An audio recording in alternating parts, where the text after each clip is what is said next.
കേരള സംസ്ഥാന സർവ്വവിജ്ഞാനകോശം ഇൻസ്റ്റിറ്റ്യൂട്ട് പ്രസിദ്ധീകരിക്കുന്ന 7 ബാലവിജ്ഞാനകോശങ്ങളുടെ പ്രകാശനമാണ് ഇന്നിവിടെ നിർവഹിക്കപ്പെടാൻ പോകുന്നത്. റോബോട്ടിക്സ്, ബഹിരാകാശ യാത്ര, സൂക്ഷ്മജീവികൾ, ഉഭയജീവികൾ, മാലിന്യ നിർമ്മാർജ്ജനവും മാതൃകകളും, സമുദ്രവിജ്ഞാനീയം, കാലഘട്ടത്തെ അതിജീവിച്ച ചലച്ചിത്രങ്ങൾ.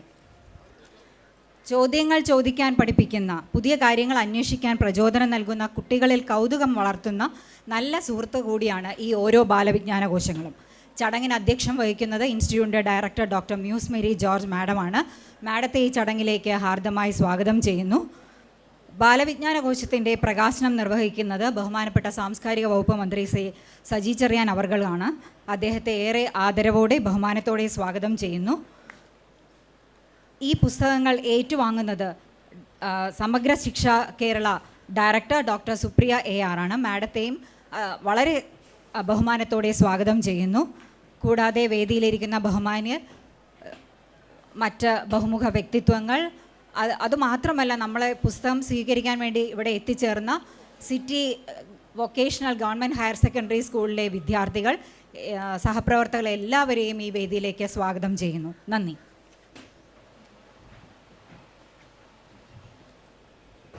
Doctor Muse Mary George, director, സംസ്ഥാന സർവ്വവിജ്ഞാനകോശം ഇൻസ്റ്റിറ്റ്യൂട്ട്.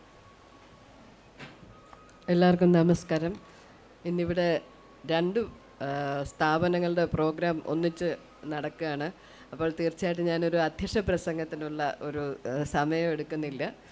കാരണം വാസ്തുവിദ്യാ ഗുരുകുലത്തിൻ്റെ 2 പുസ്തകങ്ങളുണ്ട്. സർവ്വവിജ്ഞാനകോശത്തിൻ്റെ 7 ബാലവിജ്ഞാനകോശങ്ങളുണ്ട്. സർവ്വവിജ്ഞാനകോശത്തെ സംബന്ധിച്ചിടത്തോളം മാതൃഭാഷയിൽ അറിവ് പകരുകയാണ് ലക്ഷ്യം. നമ്മളതിനെല്ലാ പുതിയ മാതൃകകൾ സ്വീകരിക്കുകയാണ്. ജനറൽ എൻസൈക്ലോപീഡിയ ആയിരുന്നു ഇതിൻ്റെ ഉദ്ദേശ ലക്ഷ്യം. പക്ഷേ മറ്റു രൂപങ്ങളിലേക്ക് വേഗവാല്യം, ലഘുവാല്യം, ലഘുവിജ്ഞാനകോശം, ബാലവിജ്ഞാനകോശങ്ങൾ, ഓഡിയോ ബുക്ക്, ഓൺലൈൻ പ്ലാറ്റ്ഫോമിലുള്ള എൻസൈക്ലോപീഡിയ, അങ്ങനെ പല മാർഗങ്ങൾ സ്വീകരിക്കുകയാണ്. ഇവിടെ എത്തിച്ചേർന്നിരിക്കുന്ന എല്ലാവരോടും എൻ്റെ സ്നേഹം അറിയിക്കുകയാണ്.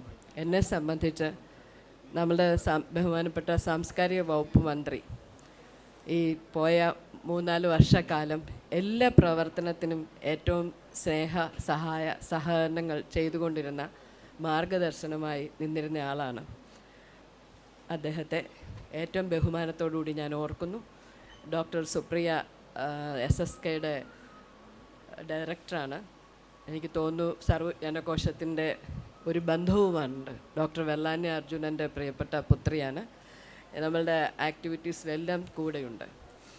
ശങ്കർ സാറുണ്ട്. വാസ്തുവിദ്യാകുലത്തിൻ്റെ പുസ്തകങ്ങൾ എഴുതിയ ആളുകളുണ്ട്. എനിക്ക് പരിചയമില്ല. ചലച്ചിത്ര അക്കാദമിയുടെയും വാസ്തുവിദ്യയുടെയും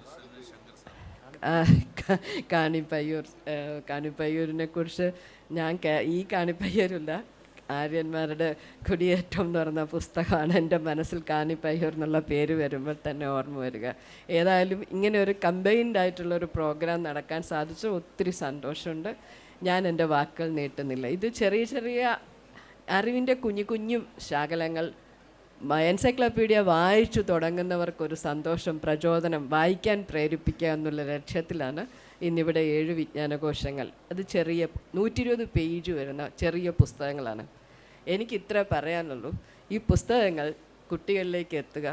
കുട്ടികൾ 24 മണിക്കൂറും അല്ലെങ്കിൽ 18 മണിക്കൂറും റീൽസിനകത്ത് മെനക്കെട്ട് കിടക്കുന്ന സാഹചര്യങ്ങൾ ഉണ്ടാകാതെ വസ്തുനിഷ്ഠമായ അറിവിലേക്കും ലോകബോധത്തിലേക്കും അവർ വളരട്ടെ.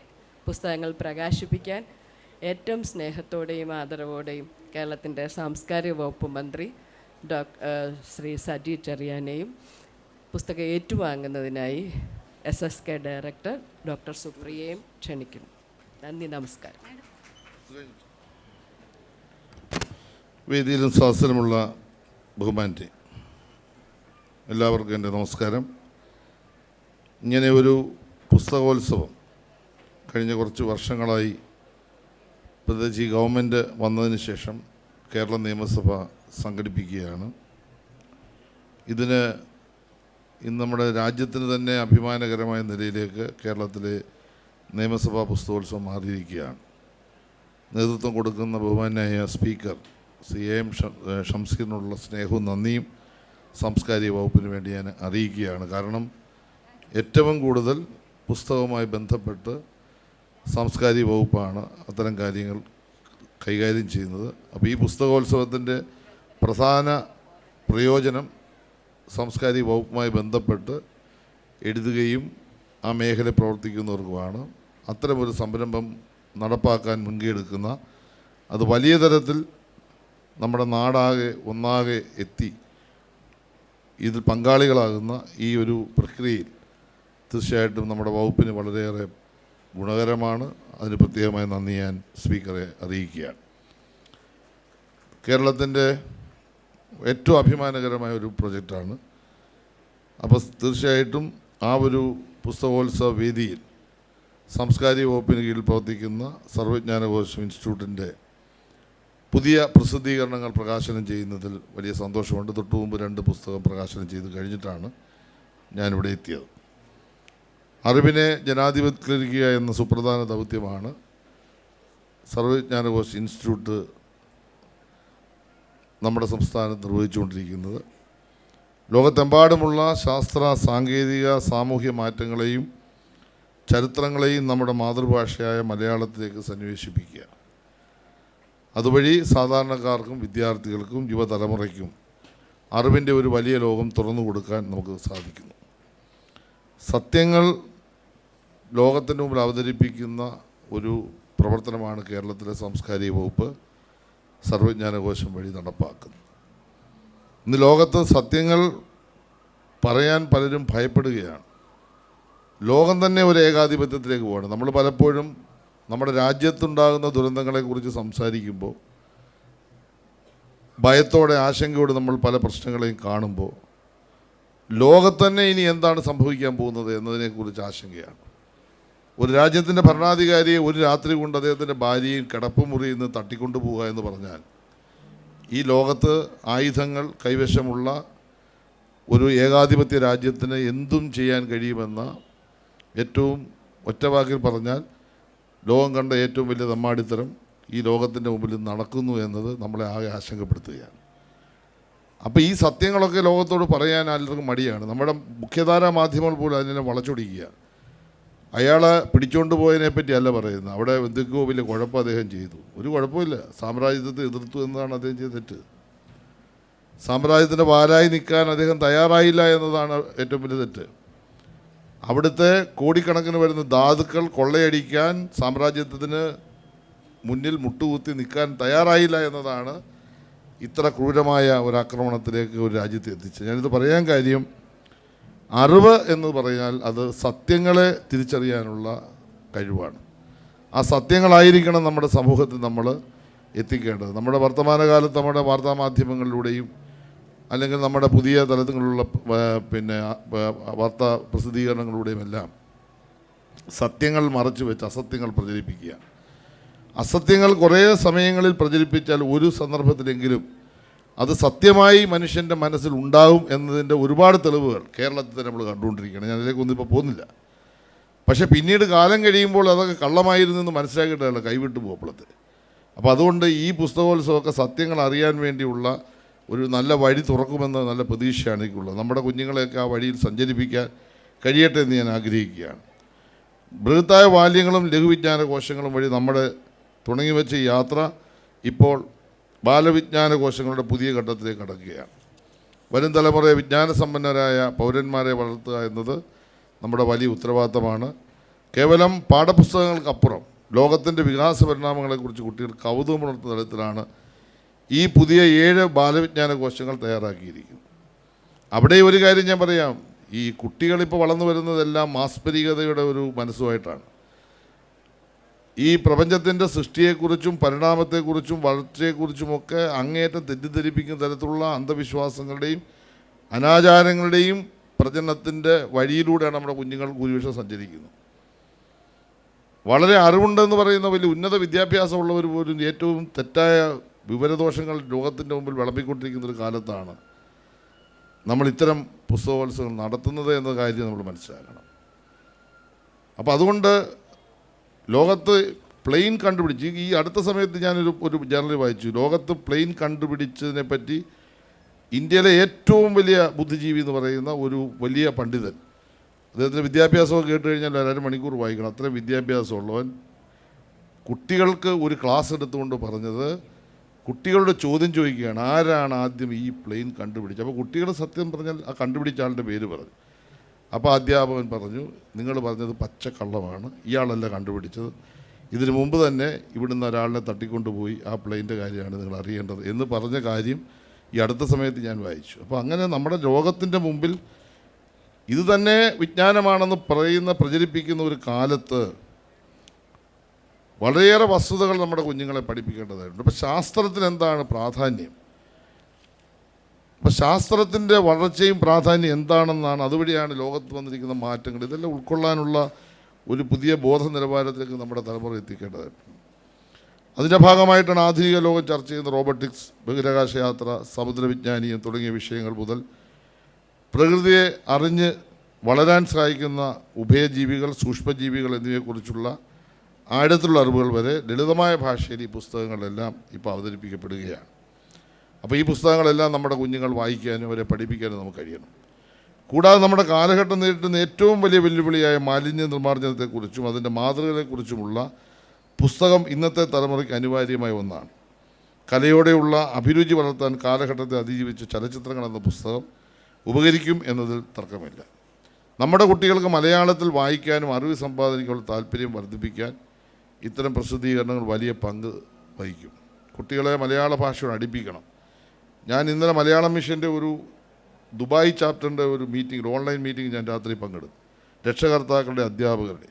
ഞാൻ ആ യോഗത്തിൽ പറഞ്ഞ ഒരു കാര്യമുണ്ട്, അവിടെ പോയിരിക്കുന്ന കുട്ടികൾക്ക് എഴുതാനും വായിക്കാനും ഉള്ള അറിവ് പകർന്നു കൊടുക്കുക മാത്രമല്ല, മലയാള ഭാഷ പഠിക്കുന്നതിൻ്റെ ഏറ്റവും പ്രധാനപ്പെട്ട കാര്യം ഒരു മലയാളത്തിൻ്റെ സംസ്കൃതി, മലയാളത്തിൻ്റെ ജീവിത രീതി. ഒരു മുണ്ടെടുത്തുകൊണ്ട് സഞ്ചരിക്കാൻ പോലും അഭിമാനബോധം ചോദ്യം ചെയ്യപ്പെടുന്നൊരു കാലമാണ് മലയാളിയെ സംബന്ധിച്ച്. ഒരു മുണ്ടെടുത്തു കഴിഞ്ഞാൽ അവൻ കൊള്ളത്തില്ല, ലോക്കലാ, തല്ലിപ്പൊളിയാണ്. ഒരു രാജ്യത്ത് ചെന്നാൽ ഒരു മുണ്ടെടുക്കുന്നത് നമുക്ക് ഭയമാണ്. എങ്ങനെയാണ് ഇവിടെ മുണ്ടെടുത്ത് നടക്കുന്നത്? സായിപ്പിൻ്റെ പാൻറ്റിട്ടാലേ ജീവിക്കാൻ പറ്റൂ. നമ്മുടെ വേഷത്തെയും ഭാഷയും ഒക്കെ ചോദ്യം ചെയ്യപ്പെടുകയാണ്. അപ്പോൾ വിജ്ഞാനമെന്ന് പറയുന്നത് ഈ മലയാള ഭാഷ പഠിക്കുക എന്ന് പറഞ്ഞാൽ മലയാളത്തിൻ്റെ സംസ്കൃതി നമ്മുടെ കുഞ്ഞുങ്ങൾക്ക് എത്തിക്കുക. അത് നമ്മുടെ ഐക്യത്തിൻ്റെയും സ്നേഹത്തിൻ്റെയും ഏറ്റവും പ്രധാനപ്പെട്ട ഒരു പങ്ക് നിർവഹിക്കും. ഇവിടെ മതനിരപേക്ഷത തകരുന്നു, അല്ലെ ജനാധിപത്യ ബോധം തകരുന്നു എന്ന് പറഞ്ഞാൽ നമ്മുടെ സംസ്കാരം തകരുന്നു എന്നതിൻ്റെ അർത്ഥം അതാണ്. അപ്പോൾ ആ നിലയിൽ വിജ്ഞാന വിപ്ലവത്തിൻ്റെ ഈ കാലഘട്ടത്തിൽ മലയാള ഭാഷയെ ശാക്തീകരിക്കുന്നതിനുള്ള സർക്കാർ ശ്രമങ്ങളുടെ ഒരു ഭാഗം കൂടിയാണ്. ഒരുപാട് ശ്രമങ്ങൾ ഞങ്ങൾ നടത്തുന്നുണ്ട്. അതിൻ്റെ ഒരു ഭാഗമാണ് സർവ്വജ്ഞാനകോശം വഴി നടത്തുന്നത്, മലയാളം മിഷൻ വഴി നടത്തുന്നത്, ബാലസാഹിത്യ ഇൻസ്റ്റിറ്റ്യൂട്ട് വഴി ഒരുപാട് ഭാഷാ പഠന സംവിധാനങ്ങൾ. മലയാളത്തെ പൂർണ്ണതയിലെത്തിക്കുക, മലയാളത്തെ നമ്മുടെ കുഞ്ഞുങ്ങളിലേക്ക് സന്നിവേശിപ്പിക്കുക, അതുവഴി നമ്മുടെ സംസ്കാരം അവരിലേക്ക് എത്തിക്കുക. അതായിരിക്കണം നമ്മുടെ കാർഷിക സംസ്കാരം, നമ്മുടെ ജീവിത സംസ്കാരം, നമ്മുടെ സാമൂഹ്യ ബോധം. ഇതൊക്കെ നഷ്ടപ്പെടും നമുക്ക് ഭാഷ മറന്നാൽ. അതുകൊണ്ട് മലയാള ഭാഷ പറയുന്നത് തന്നെ ഇപ്പോൾ ഒരു അഭിമാന പ്രശ്നമാണ്. ഇംഗ്ലീഷ് പറഞ്ഞാൽ ആളുകൾക്ക് വിലയുള്ളൂ എന്നൊരു ധാരണയാണ്. ഞാൻ പല ലോകരാജ്യങ്ങളിൽ ഈ അടുത്ത സമയത്ത് അതുകൂടെ പറഞ്ഞ് ഞാൻ അവസാനിപ്പിക്കുക, സമയമില്ലെന്ന് തോന്നുന്നു. ലോകരാജ്യങ്ങളിൽ ചില GCC രാജ്യങ്ങളിൽ പോയപ്പോൾ ഞാൻ ശ്രദ്ധിച്ചത്, മുഖ്യമന്ത്രിയുമായി ഇവിടെ കൂടെ പോയപ്പോൾ പല ഭരണാധികാരികൾ സംസാരിച്ചു. ഒരൊറ്റ ഭരണാധികാരി ഇംഗ്ലീഷ് ഭാഷ സംസാരിച്ചില്ല, എല്ലാം അവരുടെ ഭാഷ. നമുക്ക് മനസ്സിലായിരുന്നില്ല, പക്ഷേ അത് പറഞ്ഞ ആളുണ്ടായിരുന്നു. അപ്പോൾ ഞാൻ പലരോടും ചോദിച്ചു, ഇവർക്ക് അറിയത്തില്ല, അവർ ഭയങ്കരമായിട്ട് ഇത് അറിയാം, പക്ഷേ അവർ സംസാരിക്കത്തില്ല. ഇവിടെ ആണെങ്കിൽ മലയാള ഭാഷ പറയാതിരിക്കുന്നത് എങ്ങനെയാണ്, അതിനെപ്പറ്റിയാണ് ഗവേഷണം ചെയ്തുകൊണ്ടിരിക്കുന്നത്. ഇംഗ്ലീഷ് പറയുന്നതാണ് വലിയൊരു അറിവിൻ്റെ എന്താ പറയുന്നത്, അങ്ങനെ പറയുന്നവന് ഭയങ്കര അറിവാണ്. ആ ഇംഗ്ലീഷ് ഭാഷയിൽ ഏതെങ്കിലും അക്ഷരം തെറ്റിപ്പോയാൽ അതിനെ കമൻറ്റ് ചെയ്യുന്നതാണ് മലയാളികളുടെ ഇപ്പോഴത്തെ ഒരു സംസ്കാരം. അങ്ങനല്ല, നമ്മുടെ ഭാഷയെ നമുക്ക് നമ്മുടെ കുഞ്ഞുങ്ങളിലേക്ക് എത്തിക്കാനും നമ്മുടെ ഭാഷയാണ് ഏറ്റവും വലുത്. തമിഴ്നാട്ടിലെ ഒരു മന്ത്രി ഞാൻ സഞ്ചരിച്ച എൻ്റെ ഫ്ലൈറ്റിലുണ്ടായിരുന്നു. അയാൾ അവസാനം വരെ അയാൾ തമിഴിൽ സംസാരിക്കുന്നത്, നമുക്കൊന്നും പിടികിട്ടുന്നില്ല. ആ എയർ ഹോസ്റ്റസ് വന്നിട്ട് അങ്ങേട്ടൊക്കെ ചോദിക്കും, നമുക്കാണ് ഉള്ള അറിവ് വെച്ചൊക്കെ ഇംഗ്ലീഷൊക്കെ പറഞ്ഞ് അത് ഇതണമെന്ന്. ഇങ്ങേർക്കാണെങ്കിൽ പറയുന്നൊന്നും ആ എയർ ഹോസ്റ്റസ് മനസ്സിലാകുന്നില്ല. ബ്രിട്ടീഷുകാരിയാണ് ആ എയർ ഹോസ്റ്റസ് വന്ന എല്ലാവരും. അപ്പോൾ അവർ പല എയർ ഹോസ്റ്റസ് വന്നു, അവർക്ക് തമിഴ് മനസ്സിലാകുന്നില്ല. അയക്കാണ് ഇംഗ്ലീഷ് അറിയാം, ജന്മം ചെയ്ത ഇംഗ്ലീഷ് പറയത്തുമില്ല. അപ്പോൾ അയാൾക്ക് പിന്നെ ഞാൻ വല്ല ചോദിച്ചു, ഈ ഉള്ള അറിവ് വെച്ച് ഞാൻ ചോദിച്ചു, എന്താ നിങ്ങൾ പറയാമെന്ന് ചോദിച്ചു. എൻ്റെ ഭാഷയാണ് അവർ നാളെ എന്നോട് പറഞ്ഞു. ഞാൻ ഇതിലേ പറയത്തുള്ളൂ, സൗകര്യമുണ്ട് ഇത് കേട്ട് മനസ്സിലാക്കണം. അവർ സായിപ്പിൻ്റെ ഭാഷ പറയാനല്ല, അത് തമിഴ്നാട്ടുകാർ പറയും. ഇവിടെ അത് വ്യത്യസ്തമാണ്, ഞാൻ അതിലേക്കൊന്നും പോകുന്നില്ല. അപ്പോൾ അറിവിൻ്റെ ഒരു പുതിയ ലോകം എല്ലാ കുട്ടികളിലേക്ക് എത്തിക്കാൻ രക്ഷിതാക്കളും അധ്യാപകരും മുൻകൈ എടുക്കണം. സർവ്വജ്ഞാനകോശ ഇൻസ്റ്റിറ്റ്യൂട്ടിൻ്റെ ഈ മികച്ച പ്രവർത്തനങ്ങളെ ഞാൻ അഭിനന്ദിക്കുന്നു. പ്രത്യേകിച്ച് നമ്മുടെ സർവ്വജ്ഞാനകോശത്തിൻ്റെ ഡയറക്ടർ ഏറ്റവും ബഹുമാന്യായ Muse Mary George, doctor Muse Mary George അവരുടെ നേതൃത്വത്തിൽ നന്നായി ഈ കഴിഞ്ഞ ഒരു കാലയളവിൽ പ്രവർത്തനങ്ങൾ നടത്തി വരുന്നു. ഇതോടൊപ്പം തന്നെയാണ് ഇവിടെ നമ്മുടെ ആറന്മുള വാസ്തുവിദ്യാ ഗുരുകുലത്തിൻ്റെ നേതൃത്വത്തിലുള്ള കേരളീയ ചുമർ ചിത്രകല, അതുപോലെ തന്നെ വാസ്തുവിദ്യ സമീപന രീതികൾ, ഇത് സംബന്ധിച്ച് 2 പുസ്തകങ്ങൾ ഇവിടെ പ്രകാശനം ചെയ്യുന്നുണ്ട്. ചുമർ ചിത്രകലയെ സംബന്ധിക്കുന്ന വ്യത്യസ്തമായ വീക്ഷണം അവതരിപ്പിക്കാൻ കഴിയുന്ന രൂപത്തിലുള്ള ഗ്രന്ഥമാണ്. ചുമർ ചിത്രകലയെ സംബന്ധിക്കുന്ന ഗ്രന്ഥങ്ങളിൽ നമുക്ക് കാണാനാകാത്ത ഒരു ദർശനമാണ് ഈ പുസ്തകങ്ങളുടെ ഗ്രന്ഥകർത്താവ് അവതരിപ്പിച്ചിട്ടുള്ളത്. അതുകൊണ്ട് തന്നെ ചുമർ ചിത്രകല സംബന്ധിക്കുന്ന ഈ കൃതിക്ക് ഏറെ പ്രാധാന്യമുണ്ട്. വാസ്തുവിദ്യയുടെ ഒട്ടെല്ലാ വശങ്ങളെയും ഈ കൃതി സ്പർശിക്കുന്നു. വാസ്തുവിദ്യ സമീപന രീതികൾ, പഴയ വിശ്വാസങ്ങൾക്കപ്പുറമുള്ള ഒരു ശാസ്ത്രീയ അടിത്തറ, അതാണ് ഈ പുസ്തകത്തിൻ്റെ പ്രാധാന്യം. കൂടി വാസ്തുവിദ്യയ്ക്കുണ്ടെന്ന് സ്ഥാപിക്കുകയാണ് ഈ പുസ്തകത്തിലുള്ള വാസ്തുവിദ്യ ഗുരുകുലം ചെയ്യുന്നത്. ഇതിൽ പങ്കെടുത്ത എല്ലാ ഭാരവാഹികളെയും അഭിനന്ദിക്കുന്നു. എല്ലാവരുടെയും അനുവാദത്തോടുകൂടി ഈ 2 സ്ഥാപനങ്ങളുടെയും, സാംസ്കാരിക വകുപ്പിൻ്റെ കീഴിൽ ഏറ്റവും നന്നായി പ്രവർത്തിക്കുന്ന 2 സ്ഥാപനങ്ങളുടെയും തയ്യാറാക്കിയുള്ള പുസ്തകങ്ങൾ പ്രകാശനം ചെയ്തുകൊണ്ട് ചടങ്ങ് ഉദ്ഘാടനം ചെയ്ത് അവസാനിപ്പിക്കുന്നു. നന്ദി, നമസ്കാരം. സർവ്വവിജ്ഞാന കോശം ഇൻസ്റ്റിറ്റ്യൂട്ടിൻ്റെ ഏറ്റവും അഭിമാനകരമായ ഈ നിമിഷത്തിലേക്ക് പുസ്തക പ്രകാശന ചടങ്ങുകളാണ് നടക്കുന്നത്.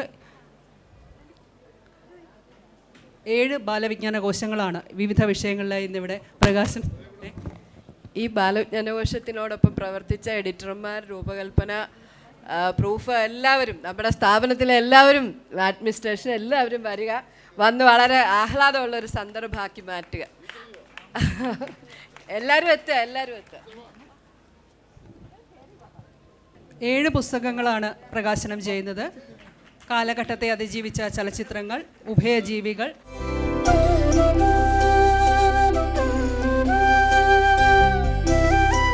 കാലഘട്ടത്തെ അതിജീവിച്ച ചലച്ചിത്രങ്ങൾ, ഉഭയജീവികൾ, സമുദ്രവിജ്ഞാനീയം, ബഹിരാകാശയാത്ര,